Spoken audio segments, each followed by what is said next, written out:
Welcome to the CyberPDX Cryptography thread. I'm going to go through the first module, and it's about encoding. So in order to understand cryptography and how we do encryption in the digital domain, we first have to talk about how information is encoded in the digital domain and representing information in ways that computers recognize. So we'll first start with the binary and hexadecimal numbering systems. And we'll start with a number. This is 321 in decimal, which is what you're all familiar with. So how do we calculate 321? Well, as it turns out, we implicitly give values to the digit positions that each one of these numbers is in. And so you can see here the value of the 3 position is 100, the value of the 2 is 10, and the value of 1 is 1. So how do we get these position values? Well, as it turns out, we get these by calculating powers of 10. So in the rightmost location, 10 to the 0 gives us 1, 10 to the first power gives us 10, which is the second position, and then 10 squared gives us 100. And so this is why we call decimal base 10, because the base power of each of these positions is 10, and then the powers will just incrementally increase by 1 for each position that we go from right to left. So the positions denote the powers of 10, and then the digits, and these digits can go from 0 to 9, they denote the position values. And then the way we get 321 is to take the power of 10 and multiply it by the position value, and then add all of those up from left to right. And that's how we get 321. So here's another number. If you look at this number, this could be 101,000,001 in decimal, and of course it is. But it's also 321 in binary, or what we call base 2. So how do we get this? And why should we care? Well, we care because computers use binary or bits, zeros and ones, to store all information. Everything that it stores is either a 0 or a 1. And so we have to understand how this information is interpreted.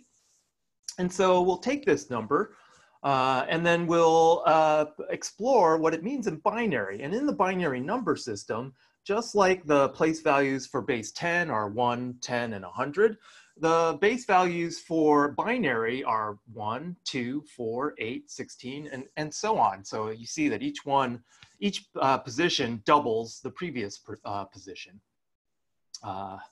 So how do we get these? As it turns out, again, our base is 2 in this case, and then we take the powers of 2, incrementally increasing from 0 all the way up, in this case, to 8. So these are the position values, much like we got the position values in decimal. These are the position values for base 2 or binary. And so in order to get the actual value of this number in binary, we take the position value, 256, and we multiply our position, the position 256, and multiply it by its value times 1, plus 64 times 1, plus 1 times 1. And we add all those things together, and we get 321 as the result. Okay. And so as an activity, with the part, well, if you're going to do this on your own, which a lot of you are, I want you to work on this exercise. The exercise is to take these 2 binary numbers, x and y, and to find the decimal values of them. And then in the decimal domain, after you calculate the decimal values, do the subtraction x minus y, do the addition x plus y, and then take those 2 results and then convert the results back into binary. And this will give you some practice on how you actually go back and forth between the decimal and the binary number system. So I'll pause the video here and then allow you to work on it, and then you can just unpause when you are ready to check your answers. Okay, so hopefully you were able to work the problem out. So as it turns out, x is 16 plus 2 plus 1, which is 19. Y is 8 plus 1, which is 9. And so you can do the subtraction. X minus y is 10. X plus y is 28. And then in order to convert back, you have to figure out the bit settings that will get you 10 and the bit settings that will get you 28. And so that's a little bit trickier.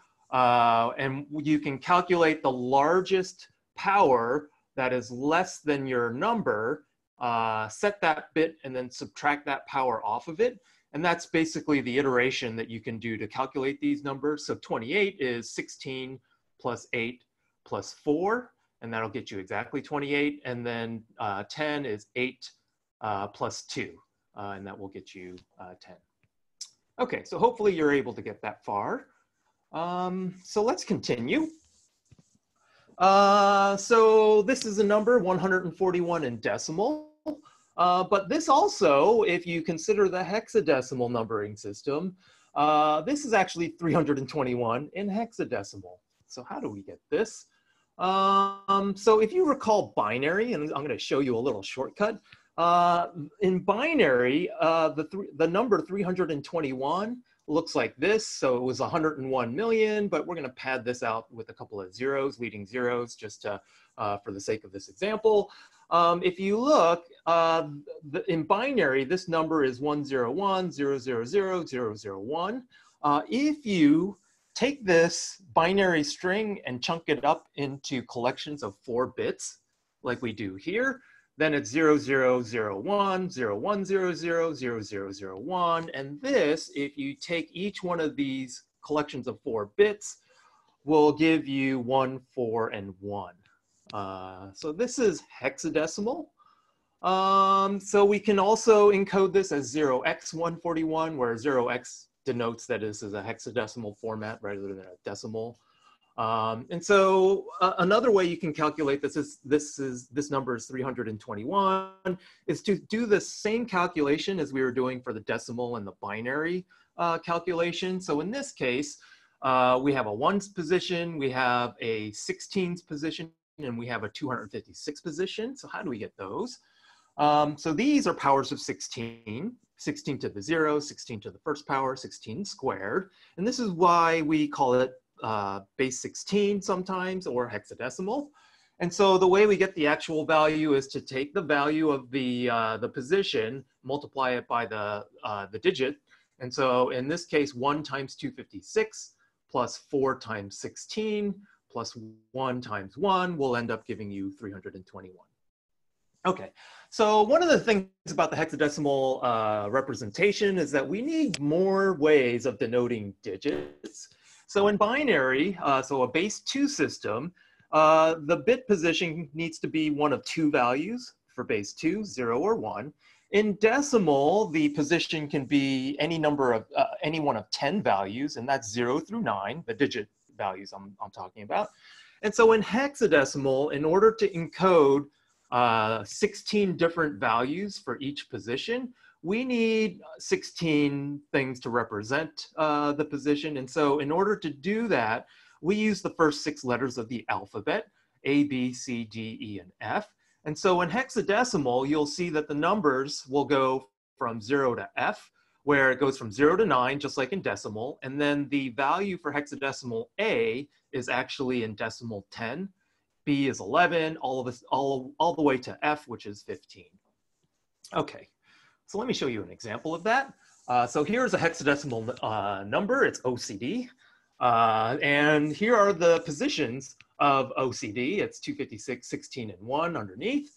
And so the way we get the value of this hexadecimal number is we take the digit C, in this case it's got a value of 12, we multiply it by 16, so this is 12 times 16, and then we add it to D times 1, and D in this case is 13. And so the value of hex OCD, when you add this up, is 192 plus 13, which is 205 in this case. Okay, so in order to get you some practice with the hexadecimal numbering system, I'm gonna have you do this conversion. So hexadecimal 1AF, these are the positions, the hexadecimal positions for your convenience. So I want you to use the same calculation and then calculate the decimal equivalent to hex 1AF. And so I'll pause the video again, and then you can unpause it when you are ready for the answer.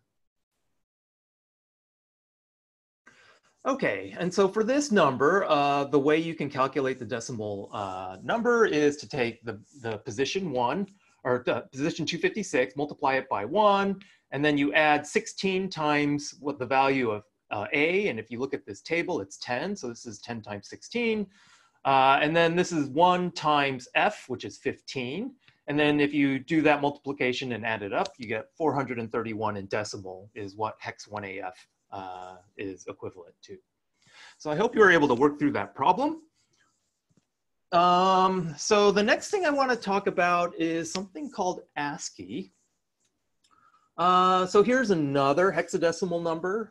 And if you convert this hexadecimal number into decimal, you'll get something that looks like this, 3,355,185. But as it turns out, this is also 321 in a format called ASCII, and it's the string 321. And so why is this different? So as it turns out, humans like encoding characters, and machines like encoding numbers. And so we need to be able, in order to parse something on your screen, we need letters and English characters. And so the way computers encode strings is to use pairs of hexadecimal digits, where each pair of hexadecimal digits is 8 bits. And then those 8 bits will specify some character in the English language or in other languages based on your encoding. And so the bytes, this is called a byte. A collection of 8 bits is called a byte. They're the smallest unit of data that computers like to operate on. So in this case, we have a number of bytes encoding the string 321 in ASCII. Okay, so the way ASCII works is to break up the number in pairs of hexadecimal digits or bytes. So in this case, we're going to break this up into hex 33, hex 32, and hex 31 into the pairs. And then what we're going to do is we are going to, for each code that we get, that's going to correspond to a character that we want to print, for example, on a screen or a string. So this is the character 3, the character 2, and the character 1 in a format called ASCII. And you can go to the ASCII table, which is just a table that humans, we like to project semantics onto the bits. So ASCII is a way of projecting a particular semantic on the numbers underneath. And so this is a standard format where if you see hex 33 and you go down and you look for the hexadecimal 33, it's the character 3. Hex 32 is the character 2, hex 31 is the character 1, and that's how we get this to be the string 321. Likewise, if you have a character like A, you can encode that as hex 41 or little a, which is hex 61, and so on. And this allows you to construct strings where it's a combination of letters and numbers like that would be human readable. So that's the ASCII encoding. So ASCII is basically mapping these 1-byte values into the characters that you want to print. And this is used throughout the web. It's used in URLs to encode URLs, on web pages to encode web pages, in your email when you're sending it from one place to another. It's often encoded in ASCII text. Okay, let's continue. So here's another activity given an ASCII table. So if you print out the ASCII table and have it handy, and it would be helpful if you printed out these snippets. And this can be a group activity if you have 6 people. Otherwise, you can do these on your own. Decode the following message. And these are each ASCII characters that you can just look up and then figure out what the translation is for. So again, I'll pause the video and then have you do the translation. But actually, I'm not going to show you the answer, so I'm just going to continue after this. Okay, and so when we're doing these exercises, eventually you'll find that you'll need the ASCII table to kind of do the decoding. So keep the ASCII table around for later. The next thing we're going to talk about are visual encoders. So what are these? So if you look and you go to the grocery store, if you go to any store, you'll often see these things, which are barcodes. So which one of these is encoding 321? Well, as it turns out, there's a lot of different barcode formats, and each one of these is a different barcode that actually encodes 321. So these are the answer to this question is all of them. And so how do we get there?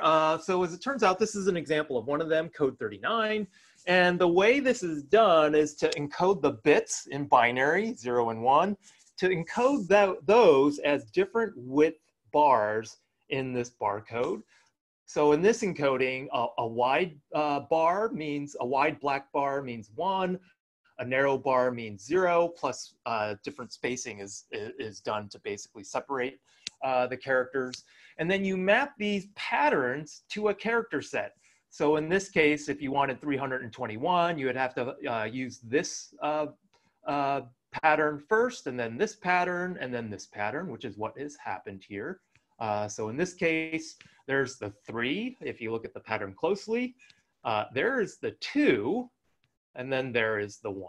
So that's how we get information stored in barcodes to be representative of numbers that we want to process as humans. So here's another one. Is this 321? And of course, the answer is yes, this is 321 too. And so this is a format that you're probably familiar with. This is the QR code or quick response code. And it's basically a 2D barcode. And so if you look at this, and this is a color coded version of the barcode, the red squares, these big red squares are typically used to position the camera to orient the QR code. So that you can get a QR code at any kind of angle, and the reader can figure out the orientation of the QR code using this. So that's what the red squares are doing. The red strips identify columns, and you can see columns and rows. So over the top, these are columns of the QR code, and on the left, you see rows of QR codes. And so this will align the bits. So this is like a 2D.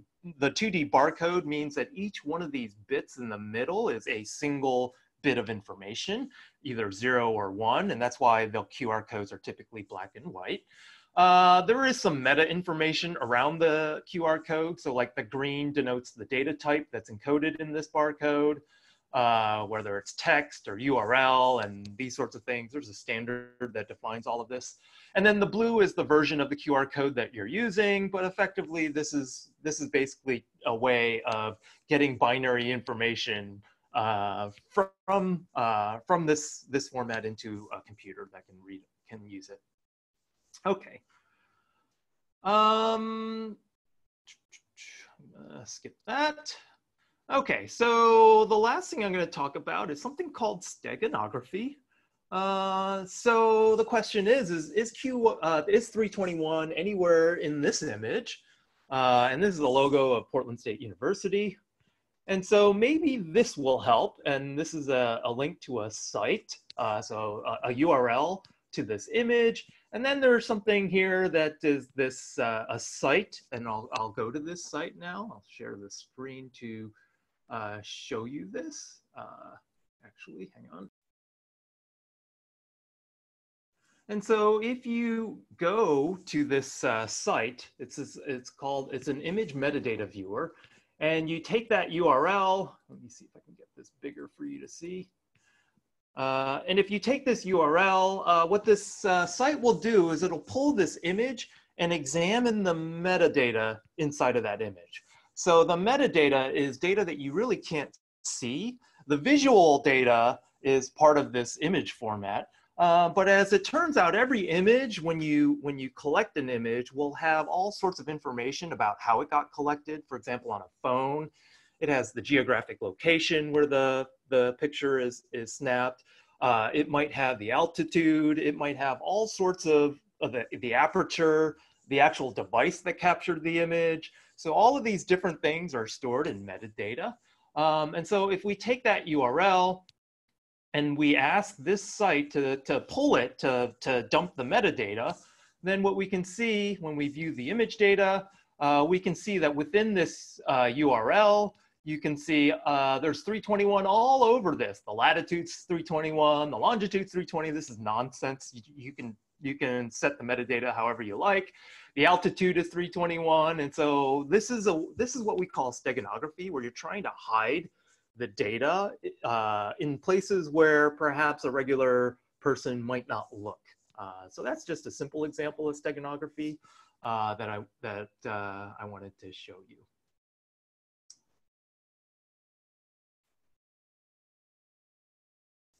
Okay, so let's continue. So steganography is concealing messages or information within other non-secret text or data. And so this will show up in some of your challenges, your crypto challenges. So keep that in mind.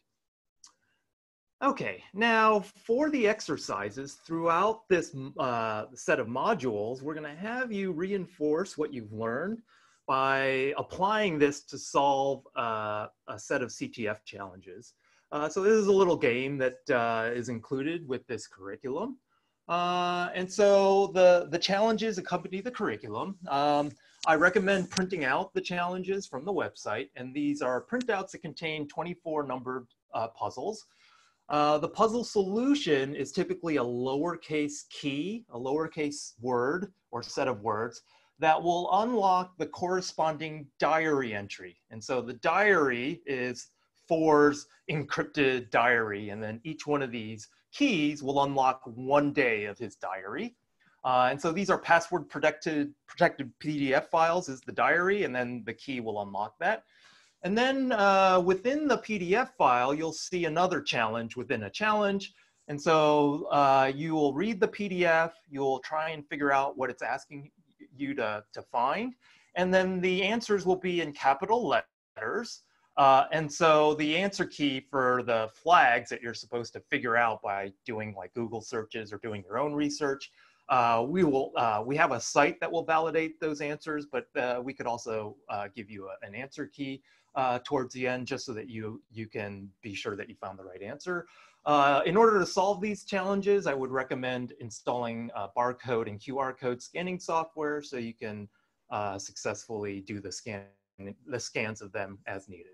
Okay, so that's the end of the first module. I wish you luck.